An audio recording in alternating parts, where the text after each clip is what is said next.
Ya, pemirsa, kembali di Indonesia Bicara. Klaster keluarga ternyata menjadi penyumbang terbesar juga, salah satunya untuk kasus COVID-19 ini sendiri. Dan daerah-daerah pun juga masing-masing daerah terdapat klaster keluarga yang memang sekarang cukup mengkhawatirkan. Kita akan berbincang malam hari ini kaitannya dengan klaster keluarga yang juga menjadi penyumbang untuk angka COVID-19 dengan Pak Dedi Arahim, Wakil Wali Kota Bogor. Selamat malam, Pak Dedi. Malam, Mbak Rika. Baik, pekan lalu kita sempat membahas dengan Pak Dedi kaitannya dengan long weekend begitu ya, bagaimana protokol kesehatan yang diterapkan di Kota Bogor sendiri untuk wisata. Yang cukup mengkhawatirkan juga di Kota Bogor adalah munculnya klaster keluarga.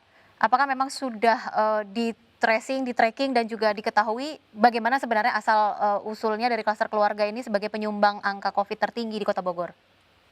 Ya, kalau kita bicara masalah tracing ya, rata-rata kluster keluarga itu berasal dari imported case.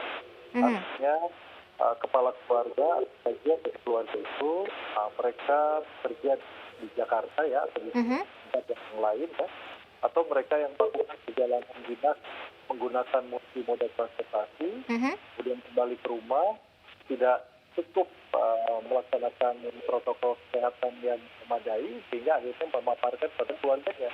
Itu yang pertama. Kemudian yang kedua, ada juga kegiatan-kegiatan yang dilakukan oleh anggota keluarga dalam jumlah besar, seperti tahlilan atau resepsi pernikahan. Jadi artinya dua unsur inilah jadi penyumbang. Satu yang lain, ada juga kluster impor ini yang berasal dari perkantoran. Artinya salah satu atau setelah kantor dan kemudian transportasi atau jalan dinas yang bisa dan kemudian juga Nah, artinya apakah memang dari klaster keluarga ini sendiri untuk saat ini angkanya terus tinggi begitu, Pak Dedi? sampai mungkin satu terbesar di Bogor ada ada di keluarga semua cepat. Baik, Pak Dedi, kami mohon maaf terputus-putus suara Anda, jadi saya kurang jelas untuk mendengar apa yang baru saja Anda sampaikan. Mungkin sambil dibenahi saya akan menyapa terlebih dahulu Mas Triunis Miko, epidemiolog dari Universitas Indonesia. Mas Miko, selamat malam. Malam, Mbak Ica. Baik, Mas Miko, ini yang menjadi kekhawatiran munculnya klaster keluarga, ternyata menjadi penyumbang angka tertinggi begitu ya untuk COVID-19 ini sendiri. Komentar Anda, Mas Miko? Ya, ini salah di kita ya. Kita ada isolasi mandiri, tapi keluarga tidak semuanya tahu. Keluarga juga warga RW, warga RT tidak semuanya tahu. Oke. Kader kesehatan tidak tahu bahwa warganya ada yang pasien COVID. Jadi seharusnya harus ada warga yang bertanggung jawab, apakah itu kader atau apakah Pak RW tahu kalau warganya diisolasi mandiri. Tapi itu harus diberi peringatan bahwa itu menjadi rahasia Pak RW begitu, atau Pak kader begitu. Artinya isolasi mandiri menjadi kunci begitu ya untuk memutus penyebaran di klaster keluarga ini sendiri. Betul. Dan keluarganya juga tidak tahu lagi kalau ada pasien di keluarganya. Jangan-jangan begitu. Jadi keluarganya tidak hati-hati, walaupun si pasiennya hati-hati. Baik. Oleh karena itu penularan di antara keluarganya bisa terjadi. Baik, tadi di awal kita sempat berbincang dengan Pak Dedi begitu ya, Wakil Wali Kota Bogor, yang juga menjadi penyumbang untuk klaster keluarga ini sendiri adalah masyarakat yang sudah mulai kendor dan beraktivitas begitu di luar. Itu juga bisa menjadi salah satu untuk pola penyebaran begitu ya dari virus ini ya, Mas Miko ya? Iya, jadi dengan isolasi mandiri harusnya dikasih perangkat petunjuk bahwa satu, dia tidak boleh keluar, tapi harus dibarengi dengan hukumnya. Kalau tidak boleh keluar, kalau dia perlu uang, dia harus keluar, ya dia keluar begitu. Sehingga dia barengi dengan hukumnya. Kemudian kedua juga tidak dijamin oleh pemerintah bahwa dia dapat bantuan pemerintah yang untuk warga miskin. Nah, harusnya untuk kasus COVID-19 kalau diisolasi mandiri dipastikan dia dapat bantuan pemerintah. Oke. Kira-kira begitu. Ya. Artinya membuat masyarakat ini juga tidak berkegiatan begitu ya di luar ya di saat Betul. posisi Jadi, isolasi dengan mandiri. bantuan pemerintah itu dia tidak berkegiatan keluar. Ya, Baik. jadi ada hukumnya, ada bantuan pemerintah. Kalau itu terjadi tidak ada yang keluar. Baik, saya coba kembali ke Pak Dedi. Pak Dedi, Ya, baik, kaitannya dengan klaster keluarga ini sendiri, apakah mungkin ada yang akan dilakukan oleh pemerintah kota sendiri dari Kota Bogor untuk melakukan tes secara masif begitu untuk masyarakat Kota Bogor atau seperti apa antisipasinya agar tidak lagi atau tidak menambah daftar panjang untuk klaster keluarga ini? ya ini sangat kompleks masalah. Sama keluarga kan berada dari Mhm.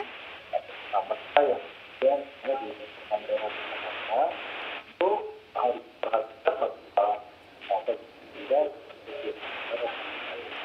jadi sangat baik dan bisa diperhatikan oleh mata Baik, yang memang semua baik. baik. Baik, saya kembali ke Mas Miko begitu. Mas Miko mungkin bisa Anda sampaikan lagi kepada pemirsa di rumah yang mungkin saat ini juga sedang menjalani isolasi mandiri atau mungkin ada tetangga dan juga keluarga yang sedang menjalani isolasi mandiri untuk menghindari begitu ya penularan ini sendiri selain tidak beraktivitas di luar rumah apalagi yang mungkin harus dilakukan agar anggota keluarga lainnya pun juga tidak ikut terpapar. Ya, jadi ada keluarga yang melakukan isolasi mandiri. Yang pertama keluarganya. Jadi jangan sampai keluarganya tertular. Ya. Pastikan bahwa pada saat bertemu dengan anggota keluarga yang lain yang serumah, itu pastikan protokolnya dengan ketat. Kalau perlu pakai masker, pakai face shield begitu. Ketemu dengan bapaknya, ibunya yang sakit begitu. Ya. Jadi jangan pakai masker saja, kalau bisa pakai face shield begitu. Ya, kemudian bajunya khusus gitu. Kalau perlu, kalau ketemu bapak ibunya yang sedang sakit, pakai baju yang itu aja. Itu artinya kalau bisa setiap ketemu ya ganti begitu. Atau kalau tidak pakai slemek atau slemek itu proteksi. Gitu. Ya. Jadi kalau dia slemek dapur, dijadikan dicuci bersih. Kemudian jadi selenek diri sendiri. Kalau bisa punya banyak kalau bisa. Nah ini yang tidak dipikirkan oleh pemerintah bagaimana melakukan isolasi mandiri begitu. Kalau isolasi mandiri keluarganya dipersiapkan, bukan hanya pasiennya. Sementara itu pemerintah hanya mempersiapkan pada pasien, tapi pada keluarganya tidak disiapkan. Oke. Jadi harusnya keluarganya juga disiapkan bagaimana memperlakukan pasien COVID-19 kemudian di rumahnya. Baik, mungkin bisa kita pertanyakan juga ke Pak Dedi begitu ya, bagaimana sebenarnya penerapan di lapangan untuk kaitannya dengan mencegah untuk penyebaran dari klaster keluarga ini sendiri jika memang ada masyarakat yang sedang isolasi mandiri agar keluarga lainnya juga tidak ikut terpapar. Apa yang mungkin bisa dilakukan di pemerintah Kota Bogor sendiri, Pak Dedi? Ya kan kami antara saya